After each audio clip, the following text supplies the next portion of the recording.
Drink up, Elena. It's for your stress. My mother slid the green smoothie across the table. She did not know I had a hidden camera in the kitchen.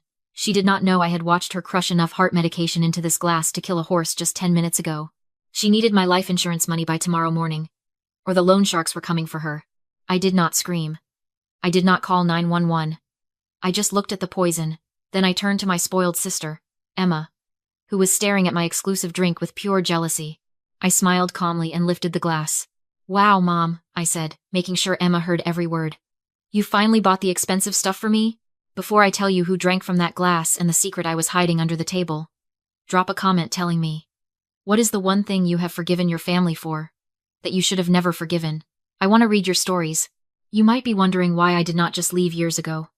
Why I stayed in that house, paying their bills, fixing their messes, and letting them treat me like an ATM with a pulse. The answer is simple. I was the utility child. Every toxic family has one. Emma was the ornament. Pretty. Fragile. There to be admired and protected. I was the utility. I was the one who fixed the leaking roof when Cameron gambled away the repair money. I was the one who paid off the credit cards Susan maxed out on essential trips to Cabo. I was not loved. I was used. And for a long time, I mistook being needed for being loved. They thought I was weak. They thought I stayed because I was desperate for their approval. They did not realize that while I was writing the checks, I was also keeping the receipts. The shift happened 2 months ago. I came home from a 12-hour shift to find a foreclosure notice taped to the front door. Cameron had ignored the mortgage for 6 months. We were 48 hours away from the sheriff throwing our furniture onto the lawn. Susan was crying in the kitchen. Not because we were losing our home, but because Emma would not have a place to host her book club. Cameron was pacing, looking for someone to blame. "Fix it, Elena," he said. He did not ask. He commanded, "You have savings. Pay the arrears." I looked at him, and for the first time, the fog cleared. I saw a man who would drain me dry, and then complain about the dust. "I will pay it," I said. "But there is a condition." I drove them to a notary that afternoon. I paid the $50,000 in arrears, but in exchange, they signed a quitclaim deed. They transferred the title of the house solely to my name. They signed it because they were desperate, and because they are arrogant. They thought it was just a piece of paper. They thought they could manipulate me into giving it back later, or that I would never actually kick them out. They thought they still owned me, so by extension, they owned the house. That signature was the first nail in their coffin. The second nail came 2 weeks ago. I stood in the living room and told them I was moving out. I had bought a condo. I was done paying their bills. Susan did not cry. She did not say she would miss me. She looked up from her magazine and asked, "But who is going to pay the property tax next month?" That night, I went into Cameron's office to look for a stamp. I found a file on his desk, buried under racing forms. It was an accidental death and dismemberment insurance policy. In my name, the coverage was for $2 million. The signature at the bottom was a clumsy forgery of my own. The beneficiary had been changed from Emma to Susan. I stood there in the dark, holding the paper that put a price tag on my life. I realized then that my utility had run out. I was no longer valuable to them as a nurse or a banker. I was worth more dead. I did not confront them. I did not scream. I put the folder back exactly where I found it. I walked out of the office, and I went to buy a camera. I did not confront them about the policy because confrontation gives the enemy a chance to come up with a lie. Instead, I went to a tech store 2 towns over and bought a $40 USB wall charger. It looked exactly like the cheap white block you use to charge an iPhone, except this one had a pinhole camera lens right above the USB port. I plugged it into the kitchen outlet yesterday afternoon. "My charger died," I told Susan. "Do not unplug this. I need it for my shift tomorrow." She did not even look at it. To her, it was just another piece of clutter I was responsible for. 2 hours before dinner tonight, I sat in my car down the block and opened the app on my phone. The feed was crystal clear. The first thing I heard was Cameron's voice. He was on speakerphone, pacing the kitchen floor. The voice on the other end was not a bank teller. It was a man with a gravelly, calm voice that terrified me more than any scream could. "Monday morning. Cameron," the voice said. 9 a.m. "You have the $500,000, or you leave the house in a body bag. We are done granting extensions." Cameron hung up. He looked sick. He looked like a trapped animal. "We have to do it tonight," he whispered. Susan was standing by the counter. She pulled a prescription bottle out of her purse. I recognized the orange label immediately. It was my grandmother's digoxin. She had passed away 3 months ago, and Susan had claimed she cleaned out the medicine cabinet. I thought she threw them away. I was wrong. I watched my mother pour a handful of the white pills into a mortar. She started grinding them. The sound was a rhythmic, scratching crunch, crunch, crunch. But it was not Susan's actions that broke me. It was Cameron's. He did not help her grind the pills. He did not pour the smoothie. He sat in his recliner in the living room, visible in the corner of the frame. As the sound of the grinding got louder, he picked up the remote. He did not turn around. He did not tell her to stop. He just turned up the volume on the game show he was watching. There is a specific kind of evil in passive parenting. We call it the bystander effect. But in a family, it is worse. It is the parent who says, "I never laid a hand on you," while watching the other parent beat you black and blue. Cameron told himself he was innocent. He told himself that if he did not touch the poison, he was not a killer. He was just a man watching TV, while his wife solved their financial problem. His silence was his signature on my death certificate. I watched Susan dump the white powder into the blender with the kale and the expensive fruit. I watched her blend it until it was a smooth, frothy green. I watched her pour it into the crystal glass. I closed the app. I sat in my car for a long time, staring at the steering wheel. I could have driven away. I could have gone to the police right then. But if I did, they would claim it was a mistake. They would claim they were just crushing meds for themselves. Without a body, without the attempt, it was just a video of a woman making a smoothie. I needed them to commit. I needed them to hand me the glass. I started the engine and drove back to the house. I walked through the front door, kissed my father on the cheek, and sat down at the table. The glass was heavy in my hand. It was cold, condensation beating on the crystal. Across the table, Cameron was vibrating with anxiety. He kept glancing at the grandfather clock in the hallway. Tick-tock. 9 hours until the deadline. 9 hours until he either had my life insurance payout or a broken kneecap. I brought the glass to my lips, but I did not drink. I inhaled deeply. "Oh my God," I said, letting my eyes flutter closed. "Mom. Seriously?" The room went dead silent. Susan froze, her fork halfway to her mouth. "What?" she whispered. "This smells exactly like that $20 glow skin smoothie from the organic market downtown," I said. "The one with the collagen and the rare kale blend? I thought you said we were cutting back." I looked at Emma. "If you want to trap a rat, you use cheese. If you want to trap a narcissist, you use exclusivity." Emma did not care about health. She did not care about vegetables, but she cared about price tags. She cared about having the best thing at the table. Her head snapped up from her phone. Her eyes narrowed, scanning the glass in my hand. "Since when do you buy $20 smoothies for Elena?" she asked. Her voice was not curious. It was accusatory. "I didn't," Susan stammered. "I mean, it is just medicine. For Elena's heart. For stress." "It does not smell like medicine," I said, swirling the thick green liquid. "It smells like vanilla and money. You know, I have been dying to try this for months." I brought the rim to my lips again. I tilted it just enough so the liquid touched my lip. But I did not swallow. I saw Cameron flinch. He leaned forward, his eyes hungry, waiting for the gulp. "Let me taste it," Emma said. It was not a request. It was a demand. Emma was 24, but she still operated on toddler logic. "If you have it, I want it." Susan dropped her fork. It clattered loudly against the china. "No, Emma," she said, too quickly. "It is spicy. You won't like it." "I like spicy," Emma countered. She reached across the table, her manicured fingers grasping for the stem of my glass. This was the pivot point. If I handed it to her, I was liable. If I pushed it toward her, I was a murderer. But if I pulled it away, if I acted like a selfish big sister, hoarding the goods, I pulled the glass back toward my chest, shielding it. "Get off, Emma," I snapped. "Mom made this for me. You have your own wine." That sealed it. If I had offered it, she might have been suspicious. But because I refused, she had to have it. It was a reflex. "You are such a brat," Emma spat. She stood up, reaching over the centerpiece. "Mom pays for everything in this house, Elena. Technically, that smoothie is mine." "Emma, sit down," Susan's voice cracked. She looked at Cameron, pleading with her eyes for help. "Stop her. She is going to drink the poison." But Cameron did not move. He looked at the clock. He looked at me. And then he looked at his favorite daughter, the golden child, reaching for the chalice. He did the math. If he stopped Emma, the plan failed. I would know something was wrong.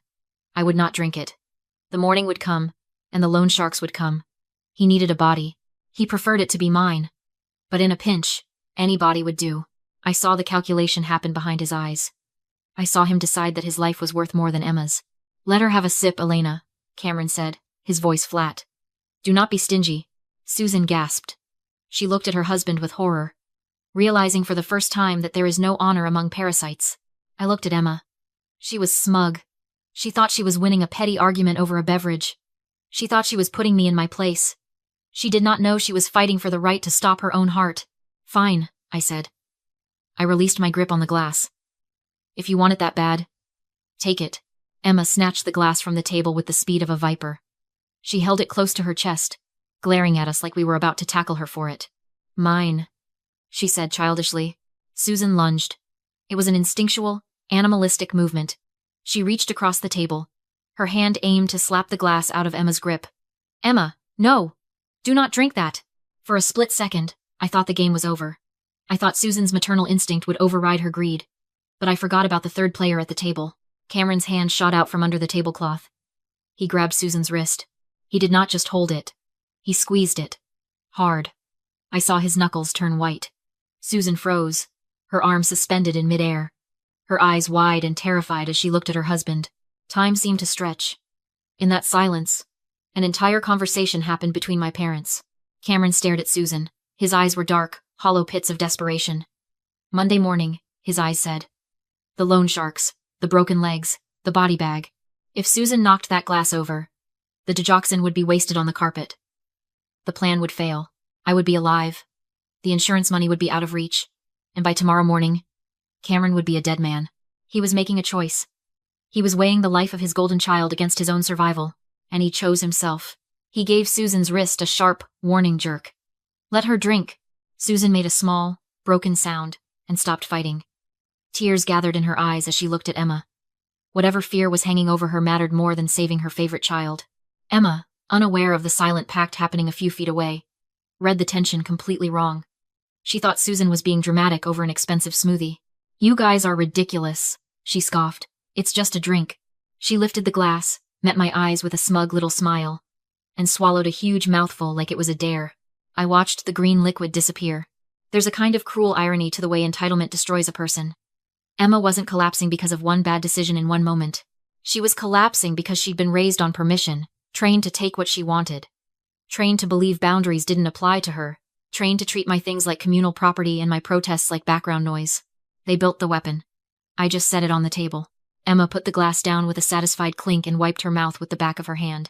Bitter, she said, wrinkling her nose. I don't get why you wanted it. Acquired taste, I said, and went back to my dinner. The next stretch of time felt endless. The clock kept ticking. Silverware scraped. Cameron ate fast, like speed could outrun consequences. Susan didn't eat at all, she just stared at Emma, wide-eyed, flinching at every movement like she was waiting for a trap to snap shut. I kept eating. I kept waiting. Then Emma's hand slipped. Her fork clattered against the plate, loud enough to make Susan jerk. Weird, Emma mumbled, rubbing her eyes. She squinted up at the lights. Why does everything look off? Cameron forced a tight smile. It's nothing. Just eat. Emma shook her head. No. I feel... She didn't finish. She lurched forward, gagging, and the smoothie came back up onto the pristine tablecloth. Emma! Susan screamed, already scrambling out of her chair. Emma slid sideways, hit the floor hard, and went frighteningly still. Her breathing turned shallow and wrong, like her body was forgetting how to do it. Susan dropped to her knees, sobbing, grabbing Emma's hand like she could pull her back with sheer force. Do something. Call 911. Cameron fumbled for his phone. His hands shook so badly he nearly dropped it, but the whole time, his eyes kept flicking to me. Not to his daughter. To the witness. He got the operator, barked the address, and then smoothly, loudly started building a lie. She must have eaten something bad, he said, voice turning performative. Food poisoning. She's vomiting. Please hurry. I stared at him. My stomach went cold. He ended the call and wiped sweat from his lip like he'd just saved himself. Food poisoning? I said, cutting through Susan's panicked crying. That's what you told them? It must be, he stammered. She was out with friends. If they treat this like a stomach bug, I said, voice flat, they'll waste time. And she doesn't have time. Susan made a strangled sound, rocking over Emma. Oh God, oh God. Tell them the truth, I said. I don't know what you're talking about. Cameron snapped, Too fast, too loud. He was doubling down because admitting what was really happening meant admitting there was something in this house that shouldn't exist. It meant questions. It meant police. And whatever debt was tightening around his throat mattered more to him than his daughter's life. I stood. Emma's lips were beginning to lose their color. She's crashing, I said, looking straight at Susan. You have minutes before this becomes permanent. What did she take? Nothing. Susan screamed. She didn't take anything. Stop lying, I roared. The command hit like a slap. Silence cracked open in the room. I pulled out my phone, tapped once, and held the screen up inches from Susan's face. A video played clear, unmistakable. The kitchen, the bottle, the powder, the hands. The moment it went into the drink. Cameron in the background, turning up the TV like the sound could drown out guilt. Susan's eyes bulged. Cameron looked like he'd been shot. You filmed us? He whispered. I watched you, I said. And I watched you let her drink it. Outside, sirens began to rise distant, then closer, growing teeth. They'll be here in 2 minutes, I said calmly. So here are your options. I leaned in, voice low and lethal. Option A, you keep lying. Emma dies. And I hand this to the police. You're not explaining an accident. You're explaining intent. I shifted the phone slightly so Cameron could see every second of it. Option B. You tell the truth right now. They treat her correctly. She lives. And you deal with what you actually did. Susan looked down at Emma's barely there breathing. She looked at my screen. Then she looked at Cameron. Cameron's eyes begged her without words. Don't. Let her go. But something in Susan finally split. 30 years of enabling. 30 years of fear, shattered by the primitive terror of a mother watching her child slip away. She broke. It was the medication. She screamed, voice tearing. It was the heart pills. Please, please, save her. The front door flew open. Paramedics rushed in. Equipment already in motion, followed by uniformed police. Over here. Susan sobbed, waving frantically. Please, she needs help. I stepped back and let the room become what it needed to become. Fast hands, clipped commands, oxygen, IV lines, a monitor beeping with ruthless honesty. Then I turned to the officer hovering in the doorway, confused by the chaos. I'm the one who called earlier, I said, and placed a small USB drive in his hand. You'll want to see what led to this. Especially the part where my father physically stopped my mother from intervening. His face tightened. He looked at the drive, then at Cameron, then back at me. When the paramedics stabilized Emma enough to move her, the police didn't ask questions. They gave instructions. Cameron and Susan left in handcuffs. Cameron never looked at Susan. Never looked at Emma. He stared at me as if he was finally seeing the truth he'd spent decades trying to ignore. I wasn't the background child. I wasn't the utility. I was the one holding the keys. Emma survived. The doctors were blunt. If I'd waited even a little longer, she wouldn't have. She spent weeks in intensive care, and she didn't come out unchanged. But the real shift happened when I showed her the video in her hospital room. She cried when she saw Susan's hands. She went quiet, stone quiet when she saw Cameron's choice. And for the first time in her life, Emma understood she wasn't precious to them. She was useful. She was currency. Just like me, she testified. It was the first genuinely selfless act she'd ever made. Maybe because she finally realized the truth. Monsters don't only live in fairy tales. Sometimes they live in your kitchen. Smiling across the dinner table. The charges were heavy. The prosecutor didn't treat it like a family mistake. They treated it like what it was. They wanted a payout. They got a sentence. As for the house, I didn't keep it. I didn't want to breathe inside those walls ever again. The deed was in my name. So I cleared it out, locked it up, and listed it the day after the arrest. It sold fast. I'm standing at an airport gate now, watching strangers drag suitcases toward futures they chose. I checked my bank account this morning, the proceeds cleared. Enough to start over anywhere. I deleted Cameron's number. Deleted Susan's. I kept Emma's, but I haven't used it yet. Maybe one day. Maybe not. People say you can't choose your family. That's a lie. You can choose to leave them. You can choose to survive them. And sometimes, the only revenge you need is refusing to keep drinking what they keep trying to pour. So tell me, if you were in my shoes, watching that glass in her hand, would you have knocked it away? Or would you have let the golden child take the sip? Drop your answer in the comments and share this story if you believe karma always finds the address.